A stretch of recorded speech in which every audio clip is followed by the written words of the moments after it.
নমস্কার বন্ধুরা, সোমার রান্নাঘরে তোমাদের সবাইকে স্বাগত জানাই। আজকে আমি তোমাদের আনন্দ নাড়ু তৈরি করে দেখাবো। তোমরা যে কোনো শুভ অনুষ্ঠানে এই আনন্দ নাড়ুটা খুব চটজলদি তৈরি করে নিতে পারো। আনন্দ নাড়ু বানানোর জন্য আমি প্রথমে এখানে সাদা তিল নিয়েছি। তিলটা এখানে 100 গ্রামের মতো আছে। আর নিয়েছি আটাটাও 100 গ্রামের মতো আছে। আর নিয়েছি ভেলি গুড়টা 100 গ্রামের মতো আছে। তোমরা গুড়ের বদলে চিনিও ব্যবহার করতে পারো। আর নিয়েছি অল্প একটু নুন। আর লাগছে সাদা তেল ভাজবার জন্য। আর নিয়েছি আতপ চালের গুঁড়োটাও 100 গ্রামের মতো আছে। আর নিয়েছি নারকেল কোড়াটা এখানে একটা হাফ মালা, সেটাকে আমি কুড়িয়ে নিয়েছি। প্রথমেই সমস্ত উপকরণ দিয়ে আমি মেখে নেব। প্রথমেই দিয়ে দেবো আটাটা, দিয়ে দেবো তিল, দিয়ে দেবো নারকেল কোড়া,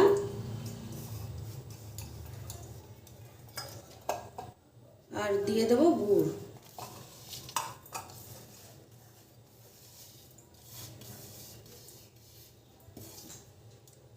আর দিয়ে দেবো চালের গুঁড়োটা। সমস্ত উপকরণ দিয়ে খুব ভালো করে মেখে নেব। প্রথমে আমি জল দেবো না, প্রথমে নারকেল আর এই গুড়টা ভালো করে মাখলে একটা জল বেরোবে, সেই জলে প্রথমে মেখে নেব।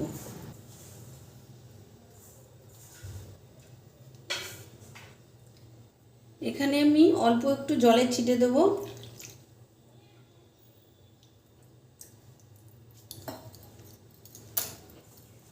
অল্প একটু জল দিয়ে মাখবো।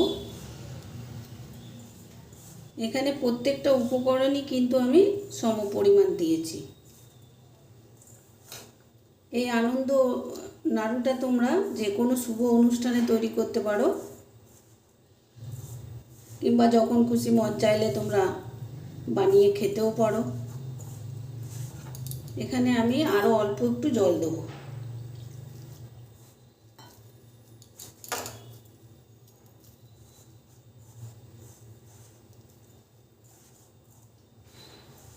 এখানে আমি আর জল দেবো না, এই জলেই হয়ে যাবে। খুব ভালো করে ঠেসে ঠেসে মেখে নেব, একটা ডো তৈরি করে নেব। এই ডোটাকে আমি 10 মিনিটের জন্য ঢাকা দিয়ে রেখে দেবো, গুড়টা খুব ভালো করে যাতে মিশে যায়। 10 মিনিট রেস্টে রাখার পর ডোটাকে আমি আবারও একটু হাতে করে মেখে নেব।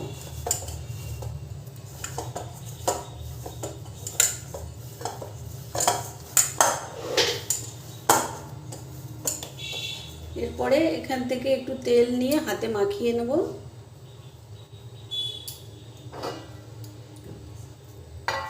আর এখান থেকে ছোট ছোট লেচি করে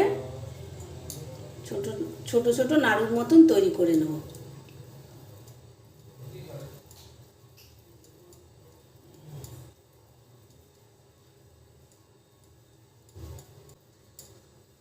ঠিক এভাবে এই সাইজের নাড়ু তৈরি করে নেব। আবারও আমি ছোট্ট লেচি কেটে নিয়েছি। এভাবে ভালো করে ঘুরিয়ে ঘুরিয়ে চেপে চেপে নাড়ু তৈরি করে নেব। এভাবে ওটা থেকে আমি এইভাবে সমস্ত নাড়ুগুলো তৈরি করে নেব, তারপরে তোমাদেরকে দেখাচ্ছি। সমস্ত নাড়ুগুলো তৈরি করা হয়ে গেছে আমার। এরপরে আমি এগুলোকে ভেজে নেব। গ্যাসে আমি আগের থেকেই তেল গরম হতে বসিয়ে দিয়েছিলাম। তেলটা গরম হয়ে গেছে। এরপরে আমি এক এক করে নাড়ুগুলোকে ছেড়ে দেবো।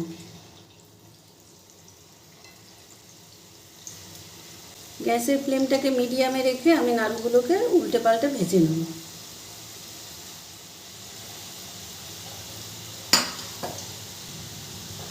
একটু তেল ছিটিয়ে ছিটিয়ে দেবো নাড়ুর উপর দিয়ে।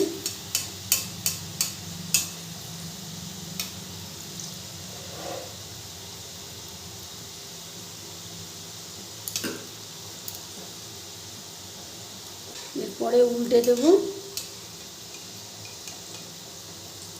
খুব আস্তে আস্তে উল্টাতে হবে যাতে ভেঙে না যায়।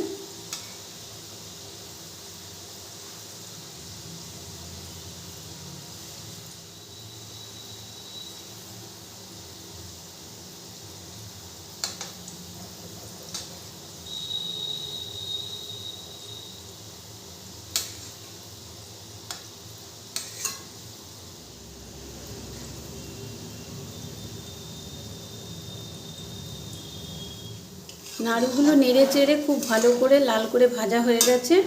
এরপরে আমি নাড়ুগুলোকে তুলে নেব।